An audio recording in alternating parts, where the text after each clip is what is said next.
अस्सलाम वालेकुम dear students. हमने आज स्टार्टअप लिया है 9th क्लास की लास्ट टॉपिक्स जो हैं वो कुछ रह गई थी उनमें से। तो आज हम सीखेंगे डेनेसिटी इन वॉल्यूम। अच्छा, डेनेसिटी क्या होता है? The mass per unit volume is called density. यानी किसी भी चीज़ की डेनेसिटी जो है वो यूँ कंसिडर करें कि आप it is the belonging with the intermolecular force. इसका इंटरमॉलिक्यूलर फोर्स ज़्यादा होता है, उसकी डेंसिटी क्या होती है? ग्रेटर होती है। इंटरमॉलिक्यूलर फोर्स जिसमें कम होता है उसकी डेंसिटी क्या होती है? कम होती है। फॉर एग्जांपल अगर हम पानी लें तो क्या होता है? हल्का होता है। दूध लें उससे क्या होता है? थोड़ा डेंस होता है। और अगर हनी की बात करें तो हनी जो है यानी जो शहद है वो उससे ज़्यादा डेंस होती है। तो असल में क्या होता है कि नंबर ऑफ़ मॉलिक्यूल्स जो हैं जिसमें ज़्यादा होते हैं, फोर्स ऑफ अट्रैक्शन ज़्यादा होता है, उसकी डेंसिटी ज़्यादा होती है। और जिसका फोर्स ऑफ अट्रैक्शन कम होता है डेंसिटी कम होती है। फॉर एग्जांपल हमने यहाँ पे लिखा है the mass per unit volume, यानी mass divided by volume of a body of a substance of a something is called density. It is denoted by Greek language word rho से। हम रो से जो है वो रिप्रेजेंट करते हैं। अब रो क्या है? ग्रीक लैंग्वेज वर्ड है। Its equation is given below, यानी density is equal to mass per unit volume. अच्छा, डेंसिटी को हम डी से भी जाहिर करते हैं और रो से भी जाहिर करते हैं। Therefore D is equal to M upon V. अब एम अपॉन वी क्या है? मास पर यूनिट वॉल्यूम है। डी को रिप्लेस किया हमने रो में, मास पर यूनिट वॉल्यूम। अच्छा, मास का यूनिट होता है किलोग्राम और वॉल्यूम जो है वो मेजर किया जाता है सेंटीमीटर क्यूब, मिलीमीटर क्यूब और मीटर के के साथ। तो हमारा यूनिट जो होगा इसका डेंसिटी का kilogram per metre cube. It is the SI unit of density. अच्छा, यहाँ पे टर्म्स है mass. The amount of substance present in the body is called mass. अच्छा, वॉल्यूम किसे कहते हैं?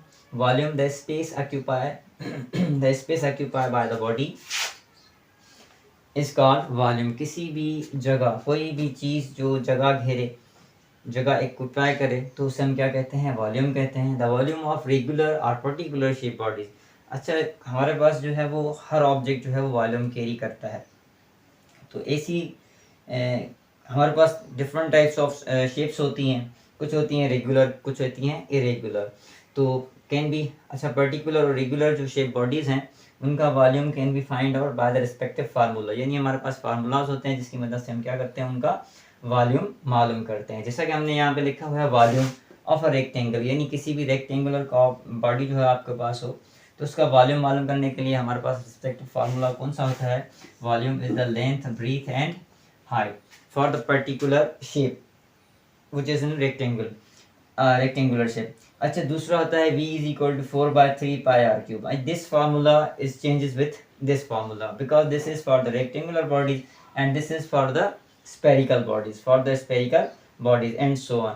अच्छा, अगर हमारे पास कोई इरेगुलर शेप बॉडी हो, उसकी हमें डेंसिटी या वॉल्यूम कैलकुलेट करना हो तो हम क्या करते हैं? तो मेजरिंग वॉल्यूम, वॉल्यूम को मेजर करने के लिए हमारे पास क्या तरीक़ेकार है? The volume of particular shape, जैसे कि हमने ऊपर डिस्कस किया था कि पर्टिकुलर शेप बॉडीज़ का जो वॉल्यूम है can be find out by the respective formula. जैसे कि हमने ऊपर पढ़ा कि रेक्टेंगुलर का जो वॉल्यूम है वो find out by the formula length, breadth and height. और स्पेरिकल शेप जो होती हैं उसका जो फार्मूला है वो क्या है? 4/3 pi are cube. But the volume of irregular shape bodies, अगर हमारे पास कोई इरेगुलर शेप बॉडी है जिसकी कोई पर्टिकुलर शेप नहीं है तो उसका वॉल्यूम कैसे मालूम करते हैं? Can be find out by the other method, यानी दूसरे तरीकेकार से हम उसका वॉल्यूम भी फाइंड आउट कर लेते हैं। फॉर एग्जांपल कैसे? In which the body is immersed into the measuring cylinder. हम क्या करते हैं? एक मेजरिंग सिलेंडर लेते हैं। फॉर एग्जांपल हमने यहाँ पे मेजरिंग सिलेंडर बनाई। ये आपका क्या है? मेजरिंग सिलेंडर है। इस पर क्या होती है? ग्रेजुएट एक स्केल होती है, ठीक है। फिर क्या करेंगे? हम इसको फिल इट विथ वाटर। अगर फॉर एग्जांपल हमारे पास कोई ऐसी कोई पीबल है तो हम क्या करेंगे? Which is dropped into this volume. The volume of cylinder will raise up, यानी वॉल्यूम क्या होगा? आपका इंक्रीज होगा। Other method in which the bodies are immersed into the measuring cylinder. ये हमारे पास मेजरिंग सिलेंडर है। In we can easily calculate the volume of irregular shape bodies. तो हमारी रेज जो वॉल्यूम है मेजरिंग सिलेंडर की वो हमें क्या बताएगी? इरेगुलर शेप बॉडी का वॉल्यूम बताएगी। अब मेजरिंग सिलेंडर क्या होता है? Measuring cylinder is a cylinder having a graduate scale, यानी इसके ऊपर क्या होता है? ग्रेजुएट स्केल्स होती है मिलीमीटर और सेंटीमीटर क्यूब में। इन सेंटीमीटर और millimetre cube we fill it by water, पहले क्या करेंगे हम इसको वाटर के साथ फिल करेंगे। उसके बाद क्या करेंगे, immerse object which raise the volume, क्या करेगा जब हम कोई भी ऑब्जेक्ट इसमें डालेंगे तो उसका वॉल्यूम क्या होगा, रेज होगा। Calculate the volume of a regular shape body easily, और हम क्या करेंगे इजीली उसका जो वॉल्यूम है वो आसानी से मालूम करेंगे। तो हम ज़रा रिपीट करते हैं अपनी टॉपिक को। सबसे पहले हमने पढ़ा मास एंड वॉल्यूम। अच्छा, डेंसिटी एंड वॉल्यूम। डेंसिटी क्या होता है, the mass per unit volume is called density. किसी भी ऑब्जेक्ट को का मास जो है वो उसके वॉल्यूम से करेंगे हम उसको डिवाइड, तो हमें क्या मिलेगी, उसकी डेंसिटी मिलेगी। It is denoted by Greek language word rho, जिसको हम ग्रीक लैंग्वेज वर्ड रो से जाहिर करते हैं। Its equation is given below, यानी इसकी इक्वेशन क्या होगी, D density is equal to mass per unit volume. therefore d is equal to m upon v, rho is equal to mass per unit volume, SI unit for the density is called kilogram per meter cube। अब हमने volume की यहाँ definition लिखी है, क्योंकि मास जो हमने discuss किया था पहले कि मास क्या होता है, the amount of substance present in a body is called mass, it is a scalar quantity represented by m। अब वॉल्यूम का हमारा the space occupied by the body, यानी वो जगह जो जिस्म घेरता है, उस जगह घेरने वाले अमल को, प्रोसेस को, यानी उसका क्या कहा जाता है, वॉल्यूम कहा जाता है। द वॉल्यूम ऑफ रेगुलर और particular shape can be find out by the respective formula, यानी हमारे पास डिफरेंट टाइप ऑफ शेप्स होती है, रेक्टेंगल होती है, स्फेरिकल होती है, सिलेंड्रिकल होती है। तो हम क्या करते हैं, बाय डिफरेंट मेथड्स या डिफरेंट फार्मूलाज की मदद से उनका वॉल्यूम मालूम करते हैं। तो यहाँ पे एग्जांपल में मैंने दो चीज़ें दी हुई हैं। फॉर एग्जांपल हमारे पास कोई रेक्टेंगल शेप बॉडीज होती है, तो उसका वॉल्यूम जो है वो can be find out by the formula v is equal to length breadth into height, by the multiplication of length breadth and height.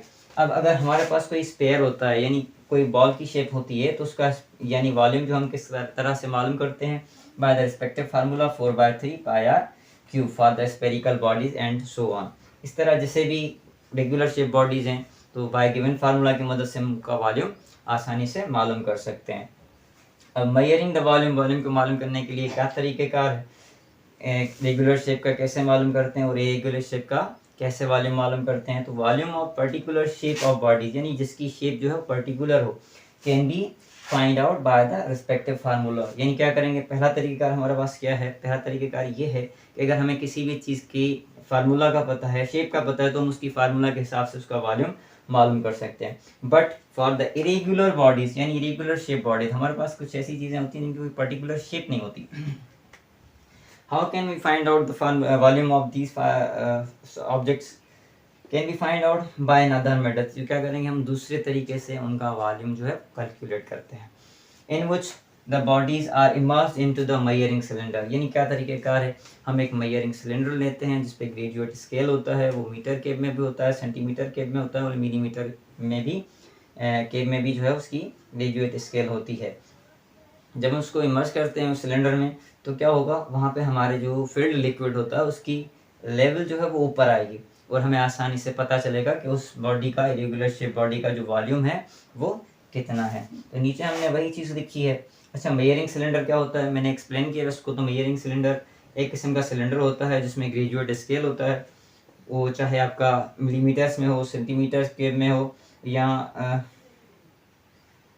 Metre केप में हो। We fill it by water, पहले हम उसमें पानी डालते हैं, देन इमर्स द ऑब्जेक्ट, पानी डाल के हमने लेवल जो है उसकी चेक करनी है by contact of eye view. उसके बाद जब हम ऑब्जेक्ट उसमें इमर्स करते हैं तो उसकी लेवल क्या होगी, इंक्रीज होगी और आसानी से हमें पता चलेगा कि हमारी इरेगुलर शेप बॉडी का जो वॉल्यूम है वो कितना है।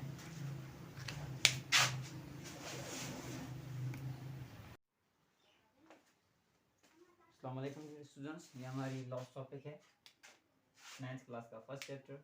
इसमें हम समझेंगे सिग्निफिकेंट फिगर्स। अब सिग्निफिकेंट फिगर्स क्या होते हैं, the numbers which are reliable non digits, यानी ऐसे जिसमें कोई किसी किस्म का डाउट ना हो, रिलायबल हो, जिसे हमें यानी कंप्लीटली पता हो कि इसमें कितने डिजिट्स जो हैं वो मौजूद हैं, is known as significant figures. Digits in a value are known, कि जिनका हमें अच्छे से पता हो, are significant figures as a significant figures, उन्हें क्या कहा जाता है, सिग्निफिकेंट फिगर्स कहा जाता है। अब rules of determining significant figures, या रूल्स हमने यहाँ पे लिखे हुए हैं। ये हमारे पास टोटल 4 रूल्स हैं, जिसमें एक रूल ज़्यादा था, मैंने उनको इकट्ठे करके 4 रूल्स बनाए हैं। नंबर 1 है all non zero digits are significant figures, यानी आपके कोई भी ऐसा वैल्यू जिसमें कोई भी ज़ीरो मौजूद ना हो तो वो सारे जो डिजिट्स हैं वो आपके लिए क्या हैं, सिग्निफिकेंट फिगर्स हैं। फॉर एग्जांपल यहाँ पे हमने एग्जांपल लिखा है 2.25। अब 2.25 हैविंग 3 सिग्निफिकेंट फिगर्स, यानी इसमें हमारे कितने सिग्निफिकेंट फिगर्स हैं, 3 हैं। 2 है फिर 5 है।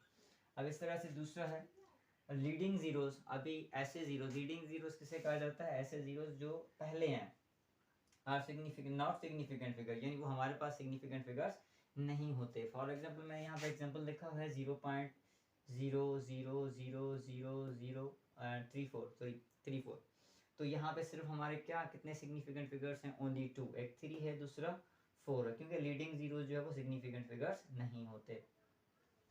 नंबर 3 है ट्रायलिंग जीरोस, यानी ऐसे जीरो जो आपकी वैल्यू के पीछे आते हैं, पर उनमें एक कंडीशन है। कैसे, ट्रायलिंग जीरोस आर सिग्निफिकेंट्स ओनली, यानी सिग्निफिकेंट्स तब होंगे जब अनएक्सपेक्टेड डेसिमल पॉइंट, यानी उसमें क्या होगा, उसमें डेसिमल की इन्वॉल्वमेंट होगी।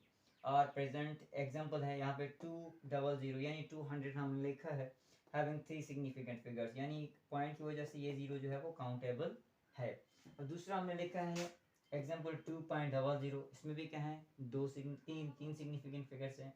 अब तीसरा एग्जाम्पल मैंने लिखा है 200 ओनली, यानी 200 ओनली में क्या है, उनमें क्या है आपका सिर्फ एक सिग्निफिकेंट फिगर्स है, वो है 2, क्योंकि रूल के मुताबिक ये जीरो काउंटेबल नहीं है और हमें पता है कि 200 में 2 जीरोस ऑलरेडी आते हैं। अच्छा, ट्रिपल जीरोस, यानी ट्रिपल जीरोस हम उसे कहते हैं कि कोई भी जीरो जो दो नॉन जीरो डिजिट्स के बीच में आते हों उन्हें हम कहते हैं ट्रिपल जीरोस, यानी ट्रिपल जीरो जो है वो आपके सिग्निफिकेंट फिगर्स होंगे। फॉर एग्जांपल यहाँ पे मैंने मिसाल लिखा है 0.00509 हैविंग 3 सिग्निफिकेंट फिगर्स, में क्या है 3 सिग्निफिकेंट फिगर्स हैं, 5 है, 0 है और ये 9 है। तो ये जीरोस हमारे जहाँ जो हैं वो सिग्निफिकेंट फिगर्स नहीं है। दूसरा हमने एग्जांपल लिखा है 2045, यानी 245 हैविंग 4 सिग्निफिकेंट फिगर्स। तो ये थे आपके सिग्निफिकेंट फिगर्स, कौन सा वैल्यू, कौन सा जीरो काउंटेबल होगा और कौन सा जीरो जो है वो काउंटेबल नहीं होगा। अब ये टॉपिक जो है रिलेटेड है केमिस्ट्री से, पर मैंने आपको यहाँ पे समझाने की कोशिश की कि अगर आप किसी भी वैल्यू को लेते हैं, वो वैल्यू जो है वो ग्रेटर देन हो या इतना लंबा हो, उसको आप यानी क्या करें, मुख्तसर बनाएं। तो इस किस्म का अमल को क्या कहा जाता है साइंस में, राउंड ऑफ। हम क्या कहते हैं, राउंड ऑफ। और राउंड ऑफ क्या होता है, round off is the process, यानी राउंड ऑफ आपका एक किस्म का प्रोसेस होता है by which we can convert the bigger value, जिसमें क्या किया जाता है, बिगर वैल्यूज को शॉर्टर बनाया जाता है, छोटा बनाया जाता है। तो such a type of process is called round off. There are 3 common use, इसके 3 कॉमन यूज हैं जो मैं आपके साथ डिस्कस कर रहा हूँ यहाँ पे। If the last digit is smaller than 5, यानी कोई भी वैल्यू हमने रिमूव करना है, राउंड ऑफ करना है, उसका लास्ट डिजिट जो है वो 5 से कम हो। यहाँ पे मैंने एग्जांपल दिया है तो इजीली कैन बी रिमूव, हम उसे आसानी से रिमूव कर सकते हैं। एग्जांपल में मैंने लिखा है 0.5753, तो यहाँ पे 3 क्या है, ऐसा वैल्यू है जो स्मॉलर देन 5 है, तो हम आसानी से इसको रिमूव कर देंगे। बाकी जो रिमेनिंग होगा वो आपका क्या है 0.575, यानी this is the first rule of significant figure कि ऐसा वैल्यू जो स्मॉलर देन 5 हो तो उसे हम आसानी से रिमूव करते हैं। नंबर 2 है if the last digit is greater than 5, अब कोई भी जो रिमूव करने वाला डिजिट हो वो 5 से ज़्यादा हो, बड़ा हो, we will add a positive number, या क्या करेंगे हम एक की इंक्रीमेंट लगाएं टू द एडजेसेंट नंबर, इनके करीब वाले नंबर में एक जो है वो इंक्रीज कर देंगे। जहाँ पे हमने एग्जांपल लिखा है 0.756, अब हम 6 को जब रिमूव करेंगे यानी राउंड ऑफ करेंगे तो क्या करेंगे, यानी इस 5 में +1 करेंगे। अब इस 5 में +1 जब करेंगे तो क्या हो जाएगा 0.76 हो जाएगा। तो राउंड ऑफ में क्या होगा, ऐसा वैल्यू जो स्मॉलर देन 5 उसको आसानी से हम रिमूव कर देंगे, और ऐसा वैल्यू जिसे जो ग्रेटर देन 5 हो तो क्या करेंगे, एडजस्ट नंबर में +1 की इंक्रीमेंट लगाएंगे। If the last digit is equal to 5, अब तीसरी कंडीशन ये है कि अगर आप जो रिमूव कर रहे हैं, नंबर रिमूव कर रहे हैं वो एग्जैक्टली 5 हो, तो there are 2 different situations and 2 different results होते हैं। कैसे, एग्जांपल है 0.775, अगर हम इस 5 को रिमूव करेंगे तो क्या करेंगे, ऑड नंबर को इवन बनाएंगे, यानी क्या कर लिया हमने 5 को रिमूव किया तो इसको इस वैल्यू को जो हमने क्या बनाया 0.78 बना दिया। एंड एग्जांपल जैसे 0.725 है तो यहाँ पे हम 5 को आसानी से रिमूव कर लेंगे और कोई इंक्रीमेंट नहीं लगाएंगे, तो ये हमारा सिग्निफिकेंट फिगर जो है वो रिमूव हो जाएगा 5, हमारा आंसर क्या होगा 0.5 0.72।